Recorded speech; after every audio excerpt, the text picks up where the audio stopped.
Well, tension has always been very important in everything I do because it's a way to link things. It's a way to put things together, even if they are in contradiction. But more specifically in sound poetry, the tension is maybe present between meaning and the sound of words and the meaning of words.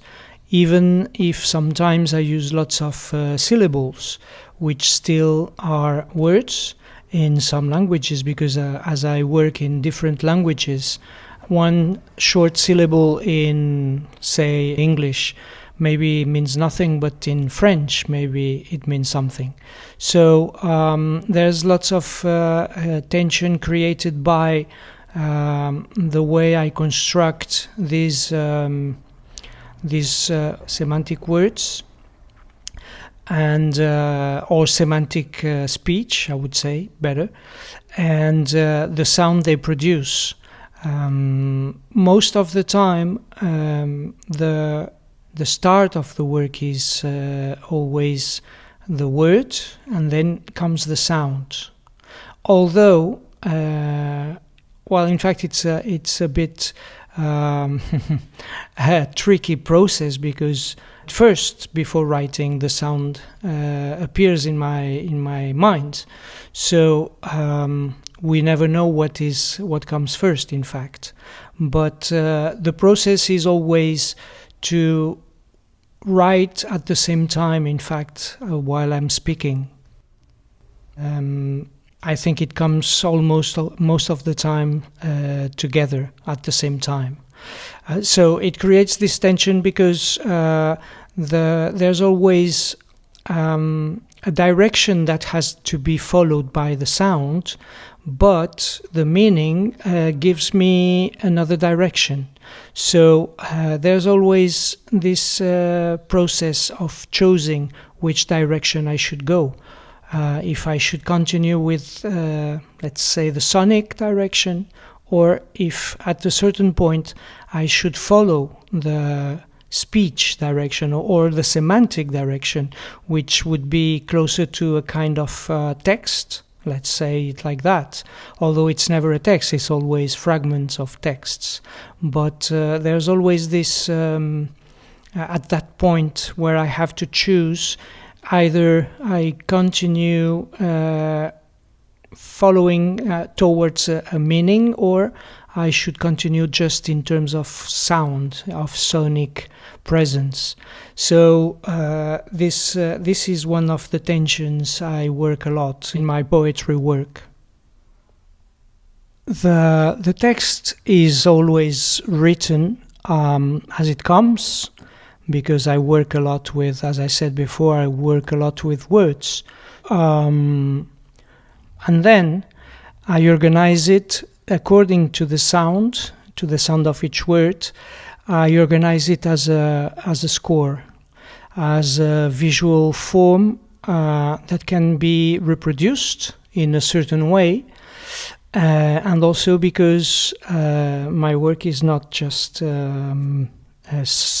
sound poetry, it's also related to visual poetry. So I like to organize the text in the page. It's very, very important for me. Even when I do a performance, I use all the texts I use are sometimes they are rewritten for this occasion. So there's always a graphic work with that, because I consider that sound poetry and visual poetry are intimately connected. But first of all, as I said before, there is this moment where the sound and the word comes at the same time, and then it's written. It's written, and then it goes back to sound, and then it goes back to the page, and then and so forth. I mean, there's always this process where the first sound or the first word is written, even if it's a fragment of word, and then what is next, what's coming next, to be able to continue, I have to think in terms of sound. So I go back to sound to see which word or which connection, which word could be connected to this one, but at the same time, in terms of if it produces a meaning or not. So it's always a bit complex to explain, because it's a very intimate process. But there's always a process where I go from sound to the text. I mean, and when I say the text, I mean I say the speech and the written speech. So it's a very common process in my work. Not all the pieces are done like that, but I would say this is like 80%. And the speech is taking, as I said before, taking a certain direction. But sometimes words leave me or take me to another direction, which I'm not interested in, because in the end, there's always a kind of conceptual idea behind each text. So I don't want it to go anywhere. I don't know if it's clear when I say that, but anywhere means in any direction. There's always a kind of conceptual direction previously that I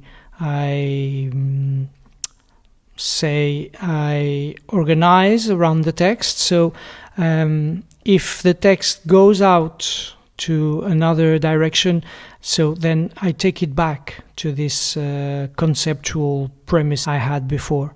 So it's also a kind of game, going from the sound of the word to the word itself. I never improvise in sound poetry. It's funny because in my sound work, 80% of what I do is based on improvisation. But I never improvise when I do sound poetry. When I do a performance, everything is prepared beforehand.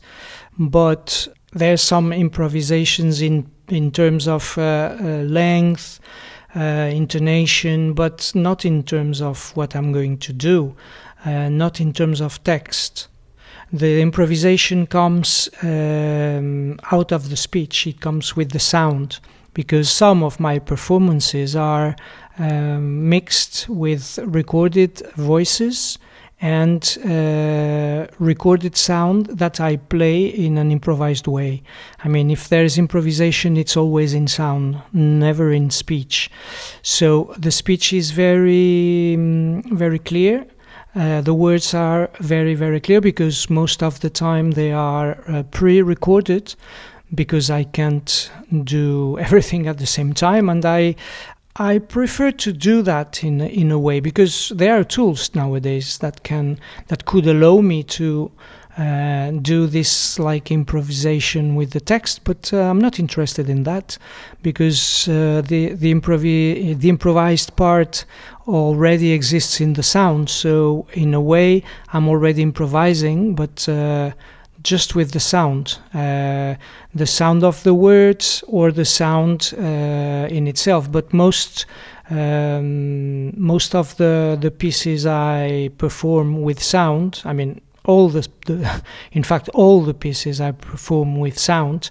The sound has been done after some voice recording, so it's always the sound of my voice what we hear. Even if we hear a noise or whatever sound it is, it always comes from a voice.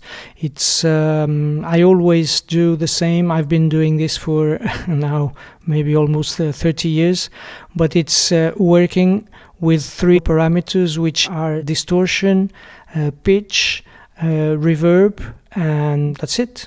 I use always the same parameters, and the combination is endless. So in the end, I have always my voice present somewhere, even if it's a high frequency. It means that this sound has been worked and on and again, and it's the basis of this sound was a voice, in fact. So the improvisation is much more into the sound itself than into the voice or the words. When I record a piece at the studio, it's always composed, although there's a part, as I said before, with the sound, which is improvised, but it's always composed. So there's always a very clear structure in every piece. First of all, because each piece has a conceptual direction, a very different from, I hope, from a piece to one piece to another. I try to be clear in every piece I do, clear in the direction I want to work, the direction I want it to take. So there's a clear composition in that way, where things are put together in order to follow that idea. So structures are done and repeated many times, because repetition is very important for me. Not in terms of related to. It's not related to a question of time, because many composers from repetitive music were obsessed by the notion of time. The more you repeat the same moment, the less time passes. No, there's this idea which is very, very strong, but it's not the case in my work. I'm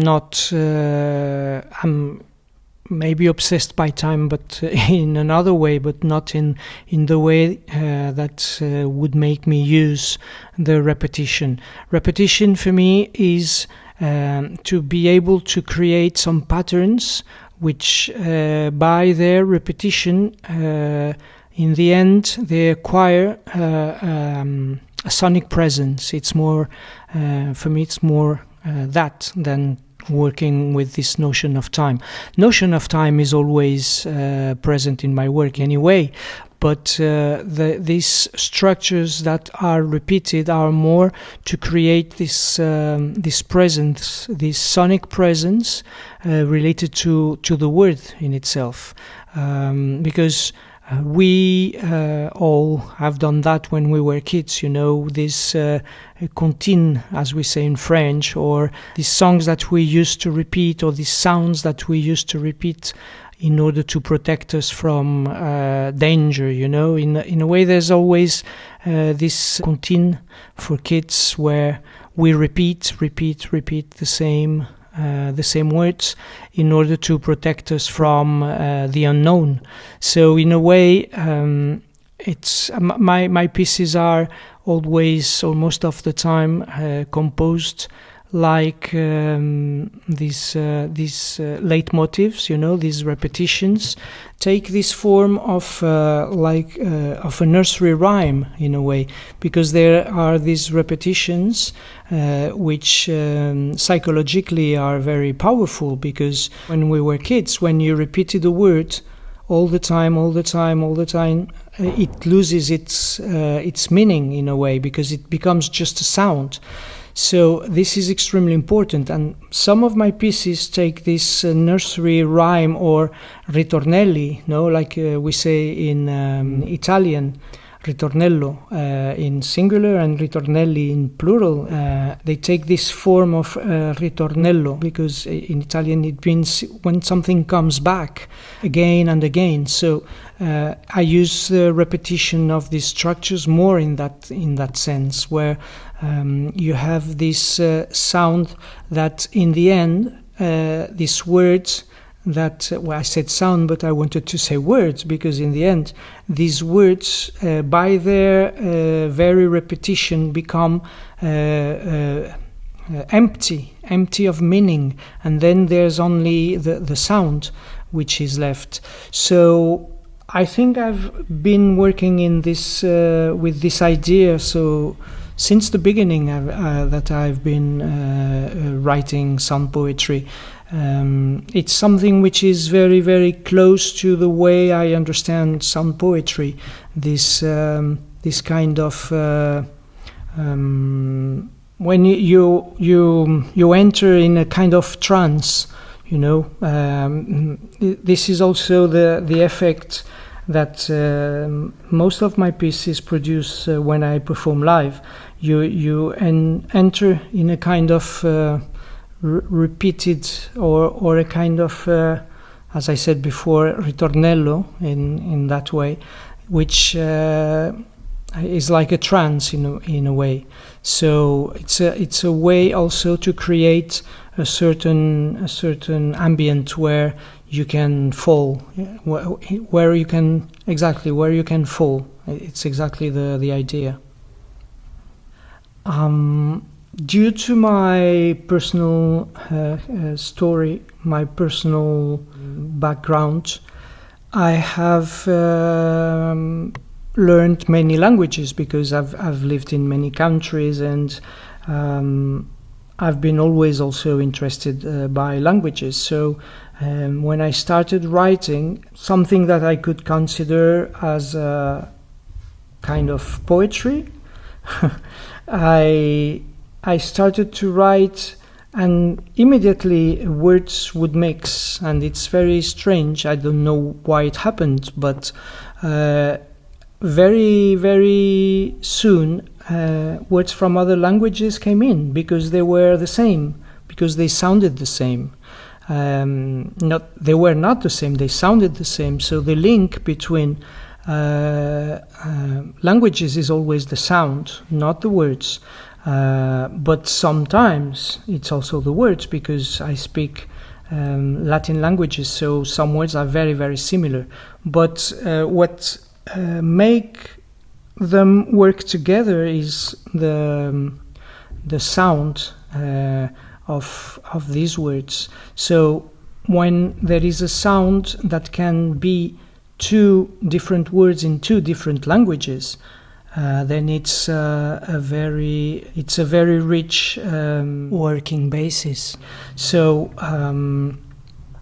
the sound is always what links all these different languages. And also, as I said before, once I start with the sound and I go to the meaning, once I'm inside the meaning, I come back to the sound, because it's what makes me travel between these languages. It's what makes me destroy this kind of borders that we have between languages, which is also like a metaphor in real life. I'm trying not to respect these borders in a way. I try to dismantle all these limits that we have around us, but the idea is that this limit is always wanted. I don't know if it's clear. Sometimes I work in a conceptual form which is very, very restricted. The idea that the more a system is closed, the better it is to open it. It also works with the words in that way, in that sense. When I'm in a language, I have to cross the border between these languages. So in order to cross the border, I use the sound, and the sound it destroys this border, because a sound is just recognizable, or is just can be heard by different people from different languages. So a sound is in a way it's freed released from the word, and it becomes something that links these languages together. I work a lot with this kind of restrictions. I've always used these different languages, especially when I started to work really seriously in sound poetry. So I realized that I had these possibilities at hand, so why not use them? And in a way, what made me travel between these languages was the sound. It has always been. So the sound is what makes this border disappear, in a way. What makes that these differences between two languages disappear in terms of meaning. So what is left is only the sound. So it's a kind of liberation of the sound from the word.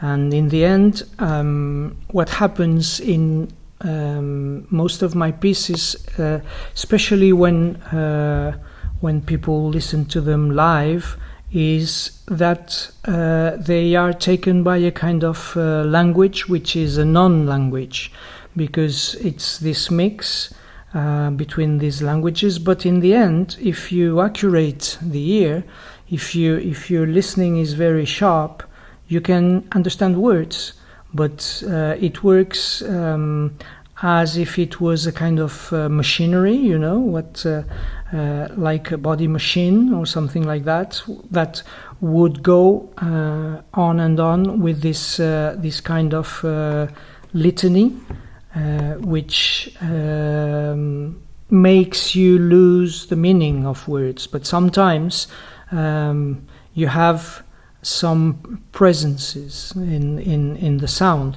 It's like islands, in an ocean of sound. With this new release, Written Systems on Spoken Matter,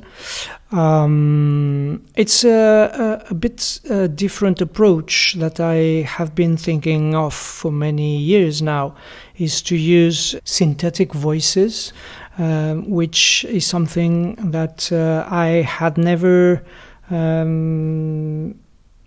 been completely convinced.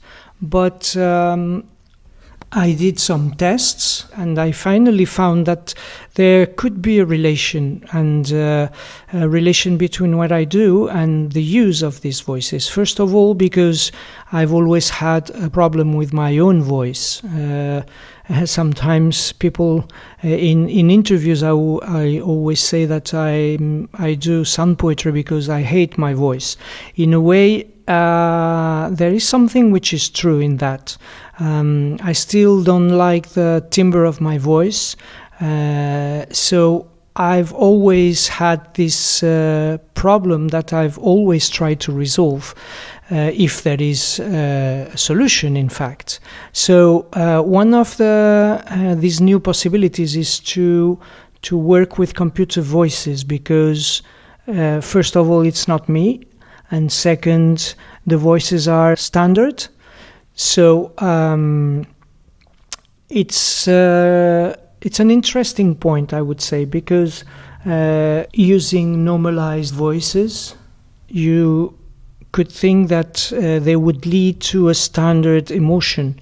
And in the end, the idea was to use them in a way that they could produce some psychological defects, in a way, because then they were not intended for that. But the way I tried to use them was to reveal this kind of small defects in the speech, which was not so computerized, in a way, which was not so we sometimes say cold, no, because these voices are not human in a way, but they are.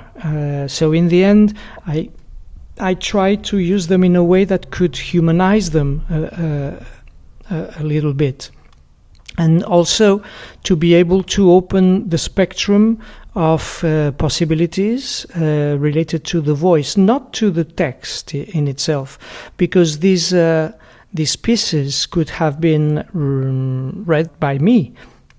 I mean, I could have read them with no problem, but I wanted to try a different shape in the approach of the voice. So that's why I used these computer voices, which are all different, and because they are all in different languages. And it's funny because in the end there's a text in Portuguese and the only female voice is in Portuguese. It was not intentional, but in the end I think it shows also a bit of psychological relation to language, which in that case Portuguese is my mother tongue. So maybe it's funny to realize that the only female voice was this one. I've always wanted to work in these two lines, which are the meaning and the sound, not lose the sound and not lose the meaning, because I think there are still lots of things to do in both directions. I've never wanted to do something related more with the phonetic part of the language, because in a way maybe I'm still too related to speech. So I've always wanted to do something which could sound at the same time, that could have a sense and nonsense at the same time. So I'm trying to use these phonetic forms of the voice. I'm trying to use them, but inside of a kind of meaning. I don't know if it's clear when I'm saying that, because I'm trying to, if I want to use a sound, I would rather use a short word than an isolated sound, which refers to nothing. So, because I think it's more interesting, it creates more confusion in the head of the listener, because as you hear a sound, just a means many things in many languages. It's not just a separated or isolated sound. So if I use this sound between two other sounds which mean something, then this will mean something too. So it's always this, as I said before, this relation between back and forth, one and the other, in that case the sound and the meaning, which is also a bit the same between the sound, not the sense, but the sound of the voice and the meaning. I would say also that none of them are more important for me, neither the sound nor the meaning. It's just something that I try to work in parallel, and that's why I created this way of working, which always needs the other to continue. I can't continue a piece if the sound and the meaning are not connected in that way. When I start a new piece, I never know where it's going to go. I just start with one word, for example, or a sentence, a short sentence. It can be whatever. But whatever it is, it's the basis of the continuity. So it depends on how it sounds, and it depends on what it means. And the sound is what carries the meaning, and the meaning is what carries the sound. I try not to separate these two concepts of my work.